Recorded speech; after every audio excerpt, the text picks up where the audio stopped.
Lincoln 140 MP here. This unit is a piece of shite. We see these way too much. A lot of power issues. These things won't even turn on. Serial number right here. That one I believe was 23. I can't really read it. Your second and third number are the year. So if you got it within the last 3 years, you'll be covered by warranty. So what I did first with this one to check the input is that gray lead and this white lead. Disconnect those. Check for 120. You want to disconnect it so you don't want a bad reading through the board. But if you got that 120 there and it's not turning on, it's going to be that PC board.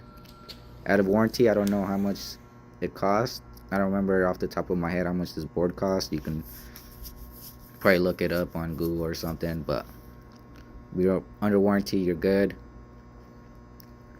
And yeah, cool electronics here. Catch you guys later.